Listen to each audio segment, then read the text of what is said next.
Ceci est l'histoire de comment j'ai raté mon premier business. Ou est-ce que je l'ai vraiment raté?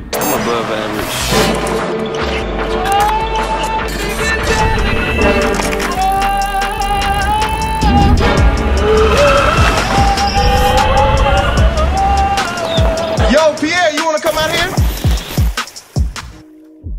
Alors en fait, ce qui s'est passé assez simple. J'ai acheté plein de matériel photo et vidéo dernièrement. Au-delà de... pour améliorer la qualité des vlogs, c'était également parce que j'avais une idée d'imprimer des photos au format Polaroid comme vous pouvez le voir ici. J'ai acheté du matériel, beaucoup de matériel. Et ce qui s'est passé, c'est que tout simplement j'ai pas été capable d'exécuter le plan comme j'aurais pensé que ça se serait passé. Tout simplement, il y a plusieurs points qui sont revenus. Je vais commencer tout simplement par vous expliquer qu'est-ce qui était le business. C'était simple. Je vais prendre des photos au format Polaroid des gens et les imprimer. Le problème c'est que ces photos Polaroid là ont un coût de à peu près 1 € par impression, ce qui est déjà assez élevé. Et ensuite, il faut aller dans la rue et le vendre à des gens qui te connaissent pas du tout. Prendre le temps de... attendez. D'exporter vers un iPad toutes les photos qui ont été prises avec le Sony A7 III. Une fois que les photos sont prises... Une fois que les photos sont prises avec le Sony A7 III et qu'elles sont importées là-dessus, connecter ça à l'imprimante qui est ici.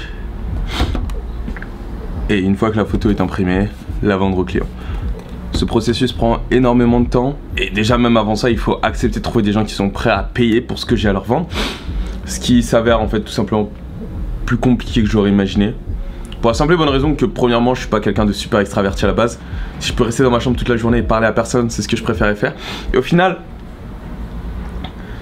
j'essaie de me voir faire ça pendant une période de temps suffisamment longue. Et au final, le fait est que non, j'ai absolument pas envie de le faire. C'est juste pas quelque chose qui me plaît, qui m'excite, qui m'intéresse. Et du coup, je pense que voilà, c'était un très bon apprentissage de comment mieux gérer ses business. Peut-être pas aller aussi fort sur le premier essai. Mais voilà, c'est ce qui s'est passé. Ah! C'est quoi ces gars qui se sentent obligés d'écouter en faisant chauffer leur moto quoi? On travaille ici! Voilà, c'était les updates. Donc ça n'a pas marché, mais au final c'est pas vraiment quelque chose de négatif que ça marche pas. En fait c'est assez simple. Le fait est que à l'heure actuelle en fait j'ai énormément d'idées. Quand je dis énormément d'idées, c'est pas genre un tout petit peu, c'est vraiment énormément d'idées. Je veux tout faire en même temps et de la meilleure des façons possibles, ce qui est pas forcément bien. Et en fait, plus que le fait que ce business et pas marché, en fait ce qui s'est passé pour moi et ce que j'ai vraiment appris, c'est que premièrement c'est pas quelque chose que j'ai envie de faire, deuxièmement je pense que j'ai une meilleure façon d'utiliser mon temps qu'en faisant ça. Et au final, juste le fait d'être sorti, d'avoir essayé, et même si au final je suis allé voir 4 personnes en tout. Le problème c'était pas forcément la rejection et que les gens me disent non ça m'intéresse pas, mais c'était vraiment juste le fait que je me dis que mes compétences et ce que je suis capable de fournir aux gens vaut bien plus que juste moi rester dehors et essayer de faire ça. Est-ce que je me trompe peut-être? Est-ce que je me trompe peut-être pas? L'important c'est d'exécuter et de voir où ça va nous amener.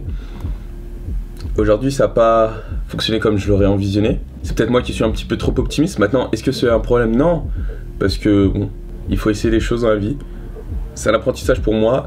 Et savoir lâcher et arrêter quand ça ne marche pas, c'est aussi une qualité. Parce qu'il est très facile de continuer et pousser sur un truc qui au final nous apporte pas de bonheur, rien du tout. Mais auquel on s'est juste habitué, qu'on a juste décidé de faire, juste par fierté. Et être capable d'abandonner et de laisser quelque chose qui au final ne nous convient pas, c'est quelque chose de dur à faire, mais parfois c'est quelque chose de bon à faire. Là il s'agit juste d'un projet que j'aurais aimé être capable de réaliser correctement et qui serait bien passé, qui aurait été marrant à faire. C'était pas marrant, j'avais pas réussi à peaufiner la bonne façon d'aborder les gens, et au final j'aime juste pas la photo tant que ça. Je préfère faire de la vidéo de loin. Là dans mon cas là c'est un business, ça peut être une personne, ça peut être n'importe quoi, mais des fois il faut juste savoir lâcher prise.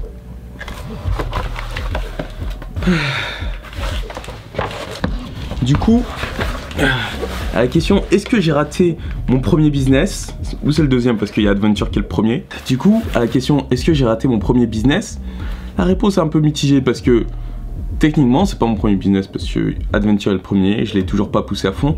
Donc déjà juste ne plus avoir ça sur l'esprit et me dire je dois le faire, je peux le faire, bah, ça me permet de me consacrer plus à d'autres choses, parce que j'ai un petit peu le syndrome de objet brillant qui est que chaque nouveau jour j'ai envie de faire un truc différent, ce qui est bien et pas bien, parce que des fois c'est juste à notre âge on a besoin d'essayer des choses dans tous les cas, et je peux pas savoir si un truc va marcher avant d'essayer, même si on peut théoriser etc, sans essayer tu peux pas savoir. Bon, ça m'a pas plu, ça a pas marché pour moi, maintenant je sais. Est-ce que c'est un échec? Non, c'est un apprentissage. Je préfère le voir comme ça plutôt que dire tout bonnement oh c'est un échec, voilà t'as raté.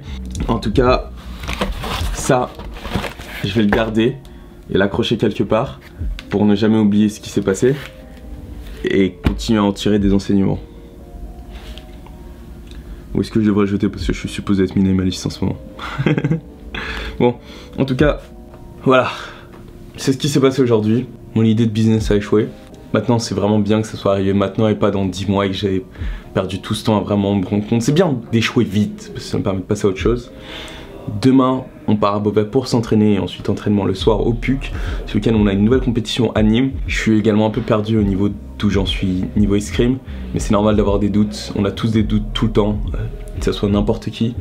Ça pourrait être intéressant de juste vous montrer à la caméra si les autres athlètes de mon club par exemple ont des doutes. Et par exemple si on prend mon cas, certes je m'entraîne, certes je fais des efforts pour essayer de m'améliorer, de devenir un meilleur athlète, mais j'ai peut-être tendance un peu trop à me comparer aux autres. En même temps je veux dire dans mon club j'ai des escrimeurs talentueux, il y a Hendrik qui est 28e français, Grégory qui est 15e français, et t'as Luigi et Clément qui sont dans le top 10.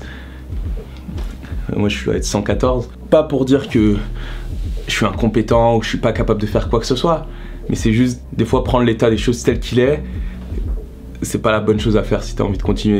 Et c'est juste pas ça en fait, c'est juste pas ça de me comparer à eux, ils ont leur parcours, j'ai le mien, faut juste que je continue et continue à m'entraîner, c'est tout. Il y a du travail à faire physiquement, mentalement.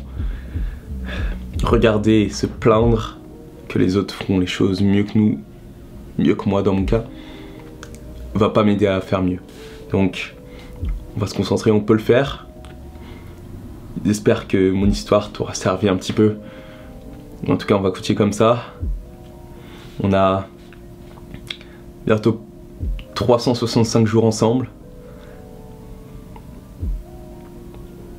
Environ, on n'a plus qu'environ 365 jours ensemble pour savoir si oui ou non je réussirai à me qualifier aux Jeux Olympiques. Ça va être un parcours compliqué, beaucoup de compétitions, avec les premiers événements qui vont être les plus importants, notamment les championnats d'Afrique. Le doute est toujours là. Je pense que je peux le faire. Est-ce que je vais le faire? Je ne sais pas. Mais ce qui va compter, c'est juste être capable de le faire. Continue à travailler. Tu peux le faire, on peut le faire. Boum! Dans le prochain épisode de l'Olympic Vlog.